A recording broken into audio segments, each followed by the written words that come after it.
বাবা,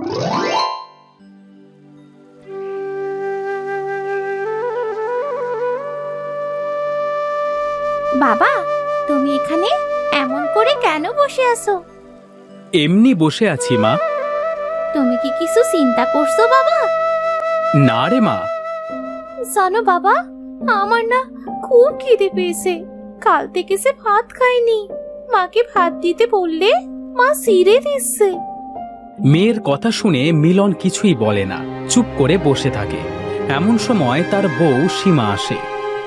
ওগো, মেয়েটা যে ভাত খাবার জন্য শর্টফট করছে, তুমি কিছু একটা ব্যবস্থা করো। আজ রহিম ভাইয়ের কাজ করছি গিন্নি। রহিম ভাই কিছু টাকাও দিয়েছে। তুমি একটা ব্যাগ দাও তো, বাজার থেকে আসি। সীমা বাজার করা ব্যাগ এনে মিলনকে দেয়। মিলন বাজারে যাবার সময় তমা বলে, বাবা, আমিও যাবো তোমার সাথে। আমার আসতে একটু দেরি হবে, তোকে বাজারে যেতে হবে না। না, আমি যাবো বাবা। কাঁদিস না মা, চল আমার সাথে।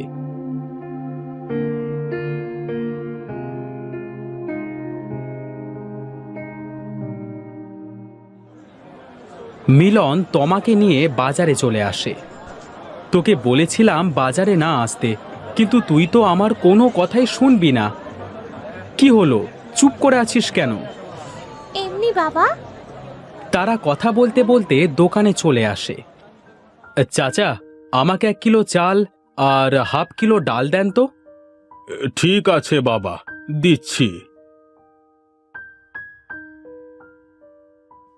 বাবা, তোমার 25 টাকা দাম হয়েছে। এই নিন চাচা। এই নাও বাবা, তোমার 2 টাকা।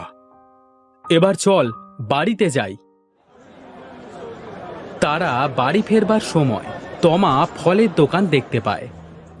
বাবা, ওই দেখো কত সুন্দর সুন্দর ফল। বাবা, আঙ্গুরগুলো কত বড় বড়। আমাকে কিছু আঙ্গুর কিনে দাও না বাবা। আঙুর কেনবার মতো টাকা নেই, অন্য একদিন আঙুর কিনে দেব তোকে। এখন বাড়িতে চল। না, আমাকে আঙ্গুর কিনে না দিলে আমি কিছুতেই বাড়িতে যাব না। তুমি আমাকে আঙ্গুর কিনে দাও না বাবা। মিলন বাধ্য হয়ে আঙুর ফলের দোকানে যায়।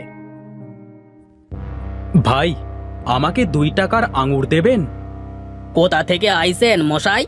আপনার মাথাটা কি গেছে নাকি? 2 টাকার আবার আঙুর হয়? হ্যাঁ, মেয়েটা আমার খুব জেদ করছে। ভাই দেন না আমায় কিছু আঙুর। এই জানতো মশাই, আমাকে বিরক্ত করবেন না। দেখছেন তো কাস্টমারের জন্য হাত ফাঁকা নেই।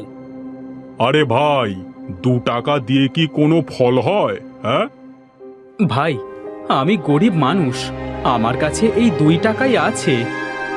গরিব মানুষ যখন, তখন ফল খেতে ইচ্ছে হয় কি জন্য শুনি? জান বলছি। মিলন সেখান থেকে মাথা নিচু করে চলে আসে। তোকে বলেছিলাম আমার কাছে টাকা নেই, কিন্তু তুই তো আমার কোনো কথাই শুনলি না।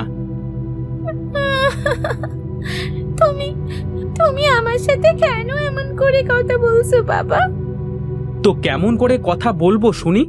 দেখছিস সবাই আমাকে কেমন অপমান করলো। আমি আমি আর কখনো কিছু খেতে চাইবো না। হয়েছে, আর পাকামি করতে হবে না, এখন বাড়ি চল। তারা বাড়িতে চলে আসে।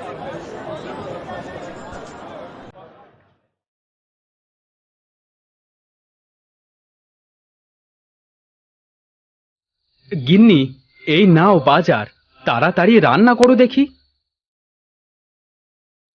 কি হয়েছে? তোমার মনটা এমন কেন দেখাচ্ছে? কেমন বাবা আমি? মেয়েটা সামান্য আঙুর খেতে চেয়েছে, সেটাও খাওয়াতে পারলাম না, উল্টে তাকে আরো বকলাম। মন খারাপ করো না, যা হবার তা তো হয়েই গেছে। রাত তো অনেক হয়েছে, তুমি থাকো, আমি রান্না করে আসছি।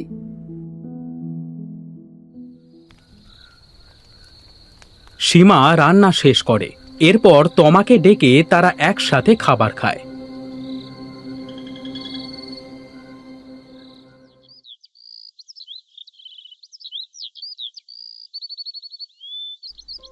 মা, ও মা, আমি শিমুদের সাথে নদীতে গোসল করতে যাচ্ছি।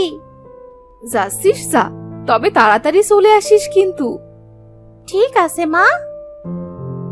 তমা শিমুদের সাথে নদীতে যায় গোসল করতে।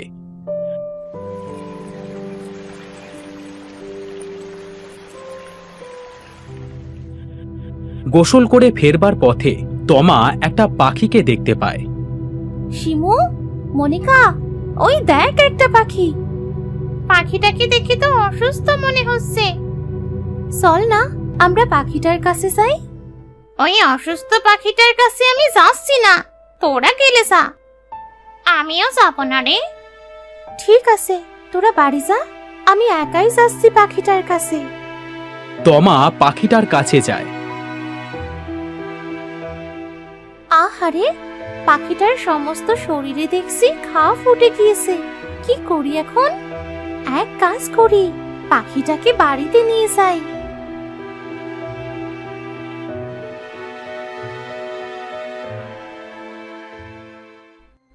তমা পাখিটাকে নিয়ে বাড়িতে আসে। তমা, এই অসুস্থ পাখিটাকে কোথায় পেলি? মা, গোসল করে বাড়ি ফেরার পথে এই পাখিটা পেলাম। অসুস্থ পাখি, আর তাই জন্যে পাখিটাকে বাড়িতে নিয়ে এলাম মা। তা বেশ ভালোই করেছিস। এক কাজ কর, পাখিটার শরীরে একটু তেল হলদি দিয়ে দে, দেখ কম হয় কিনা।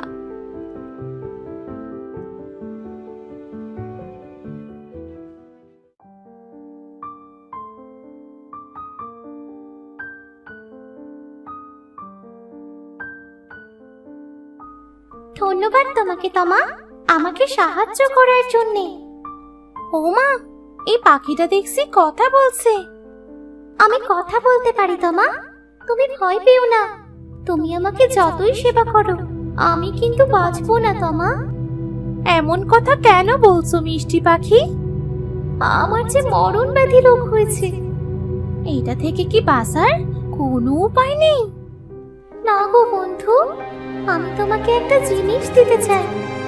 তুমি আমাকে কি দিতে চাও মিষ্টি পাখি? আমার গলার ভেতরে একটা বীজ আছে, ওই বীজটা তুমি লাগিয়ে দিও। তোমার মা ও তুমি খুব ভালো মনের, তাই এই বীজটা আমি তোমাকে দিচ্ছি। এটা কিসের বীজ মিষ্টি পাখি? এটা জাদুর আঙ্গুরের বীজ। বলতে বলতেই পাখিটা সেখানে মারা যায়। হ্যাঁ পাখি, কথা বলো। যা, পাখিটা যে মরেই গেল। তমা পাখিটার কথা মতো পাখিটার গলার ভেতর থেকে আঙুরের বীজটা বের করে আনে। এই তো এই আঙ্গুরের বীজটা। এক কাজ করি, এই পাখিটাকে পুঁতে ফেলি আর পাশেই আঙ্গুরের বীজটা লাগিয়ে দেই।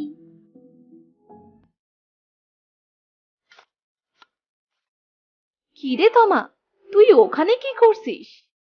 মা, পাখিটা মারা গেছে মা, তাই এখানে পুঁতে রাখছি। তা বেশ ভালোই করেছিস মা।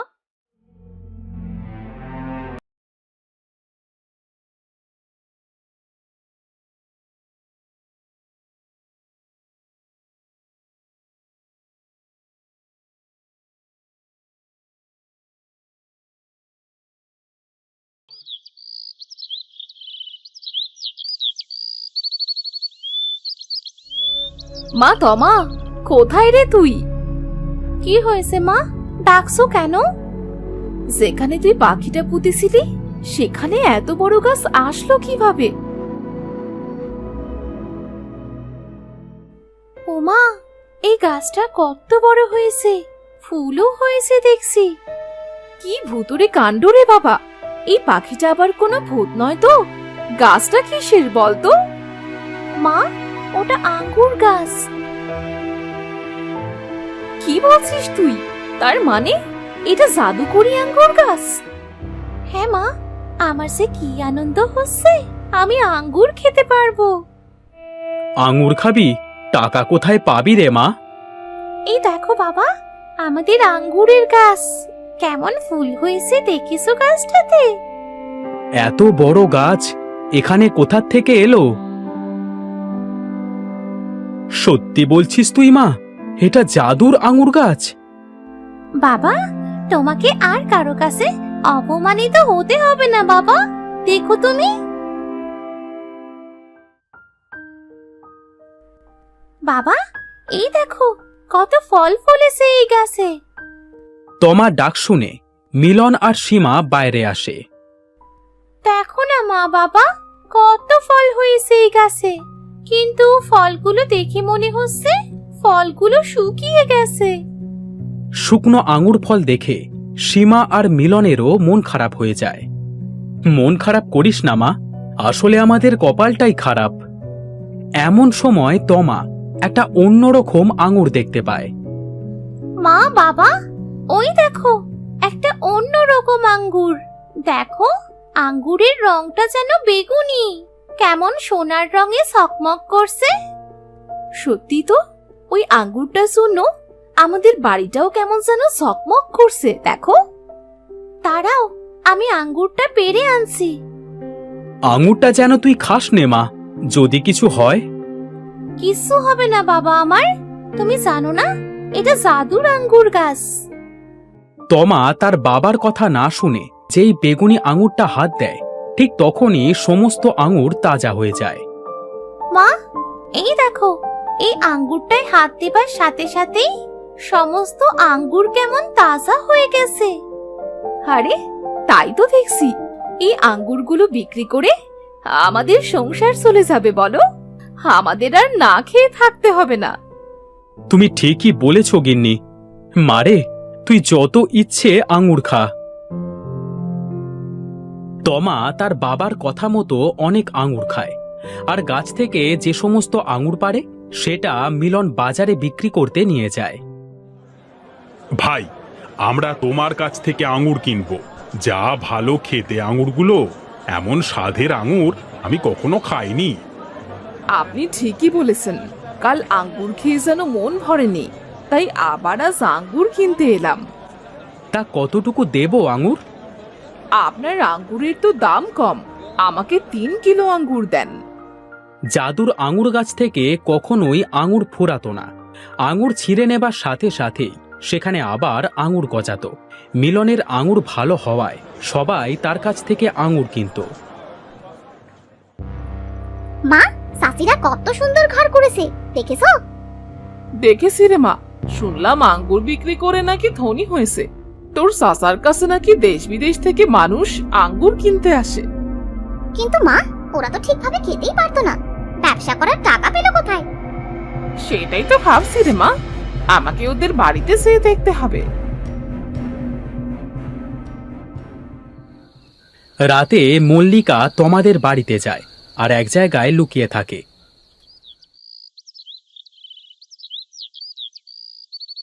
পরের দিন সকালে তমাকে আঙুর পাড়তে দেখে। ও মা, এ তো দেখছি জাদুর আঙ্গুর। সেখান থেকেই আঙ্গুর পারছে, সেখানেই আবার আঙ্গুর ভরে যাচ্ছে। মল্লিকা কিছু একটা ভেবে বলে, এরা তো দেখছি আমাদের থেকেও ধনী হয়ে যাবে, যেটা আমি কিছুতেই হতে দেব না। আজ রাতেই আমি গাছটা কেটে ফেলবো।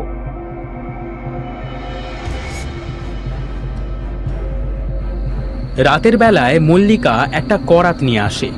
মল্লিকা যেই আঙুর গাছটা কাটতে যায়, ঠিক তখনই গাছ থেকে একটা লতা বের হয়ে মল্লিকাকে বেঁধে ফেলে।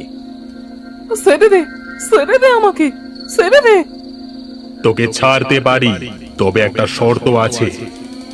কি শর্ত? তুই কখনো কারোর ক্ষতি করতে পারবি না, আর এদের সবার কাছে ক্ষমা চাইবি। আমি তোমার সব শর্তে রাজি। মল্লিকার চিৎকার শুনে বাড়ির সবাই বাইরে আসে। ভাবি, তুমি এখানে কি করছো? তোমাকে এভাবে বাঁধা কেন? ভাই, আমাকে মাফ করে দে, না হলে এই জাদুর আঙ্গুর আমাকে ছাড়বে না। তোমাকে মাফ করতে পারি, তবে আর কখনো এমন কাজ করবে না। ঠিক আছে রে ভাই। মিলন মাফ করবার সাথে সাথেই লতাগুলো মল্লিকাকে ছেড়ে দেয়। মল্লিকা বাড়ি চলে যায়। অন্যদিকে মিলন আঙুর বিক্রি করে অনেক টাকার মালিক হয়। গ্রামের সকলকে মিলন সাহায্য করে। তার কাছে দূর দূরান্ত থেকে মানুষ আসে আঙুর কিনতে।